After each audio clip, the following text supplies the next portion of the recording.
Hey, what's up everybody? BDF44 coming at you with another video. Okay, so I hear Victor Oladipo is definitely going to be out of Miami. As we had discussed, Miami is going to be doing a lot of different things, moving around different pieces, and it seemed to me that Victor Oladipo didn't really fit what it is that they're trying to do going forward. So I'd assume that they weren't going to be resigning him and he'd be elsewhere. Well, he's found a suitor basically. Well, actually quite the contrary. It appears that the free agent pool has dried up for him and he has no suitors. So he wants to come to the Lakers on a limited deal to try to be a part of what it is we're doing. And the same issue with DeMar DeRozan applies to him. But the thing about it is he comes in a much less discount.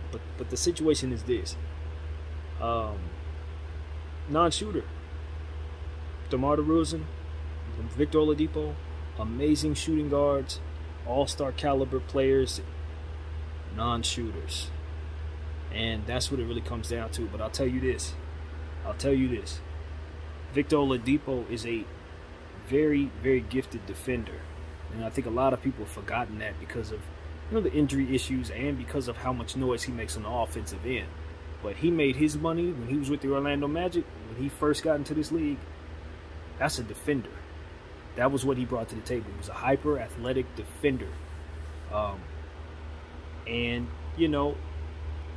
I don't know what he has left in the tank. That's my thing with Vic O. I don't know what he can give us with some of the issues that he's had with his leg. I've seen those injuries have just kind of piled up at this point. So his athleticism and all of that, I don't know what he can give you. He hasn't been healthy in a while. So for me, bringing him in makes sense because you can just kind of pile on the talent, you know what I mean? Give yourself a chance to get some depth going. Best case scenario, he gets in really, really good shape and is able to contribute quite a bit. So I don't see the harm in bringing him in for pennies on the dollar if it's just nowhere else he can go. My only thing is I don't want to bring in a non-shooter into a situation where he's going to have a big role on this team. We already got Russell Westbrook. We already got LeBron James. We already are going to try to get Dwight Howard. We want to make sure that the people that we're bringing in are shooters. So, and plus we're trying to free up space for Buddy Hield. So Oladipo's role would kind of be like a Caruso role. I don't know. Like at this stage in his career, to be completely honest with you, I'd rather have Alex Caruso. They do the same things. Alex is healthier and younger. They pretty much, ironically enough, Victor Oladipo and Alex Caruso are pretty much the same player. If you really think about it, they really are. Especially given the fact that Victor Oladipo's, health hasn't been where it needs to be. It brings him down quite a bit from the all-star level caliber player that you know him to be. Alex Caruso's jump shot could get a little better, but they pretty much do the same things. They jump out the gym. They're about the same height. They make their money on the defensive end. Neither one of them can shoot. Like, they're shot makers. It's not like they're going to shoot 20%, but they're not going to shoot above 34%. So it's like, for me, if I'm going to bring in Vic O, I'd rather just see if Alex Caruso wants to sign that same deal, and I bring him back instead. So there are other places Vic O can go. It's just not for the money that he's used to. He's one of those guys where it's like his body's older than he is. You know what I mean? I don't think he's older than 30, but you look at him like he's 34, 35 because of the injury issues and because of how we last saw him. But this is just like one of those situations where if he gets in the right role, kind of work on his conditioning, maybe get lucky. Hopefully the lesser role will make it so they can be more durable.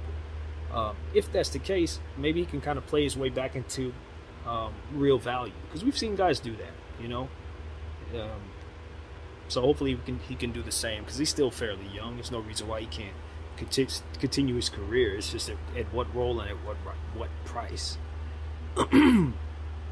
This just goes to show you how important shooters are. If he had a wet jump shot, if he shot over 40% from his career, he wouldn't have no problem getting jobs.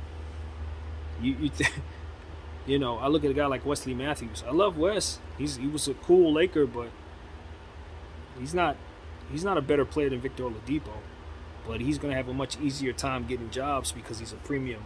There is a premium at shooting. So, this is what it is. A guy like J.J. Redick. I mean, who's a better player? Who would you rather have, J.J. Redick or Victor Oladipo? Of course, it's Victor Oladipo. But for us, for most of the league, it's actually J.J. Redick. You need the shooting. So, this is what it is.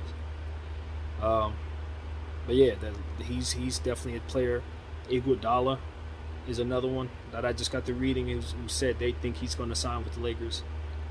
So it's a lot of guys lining up to try to take these mid-level deals from the Lakers. This is turning out to be quite interesting. But the problem is a lot of these guys are not shooters. So it's like, do y'all understand what we need? Like, we love the depth, we love the idea of having guys that can play, but if none of y'all can shoot, you're going to be sitting. So that's pretty much what it is. My name is BDO44. I thank y'all for watching.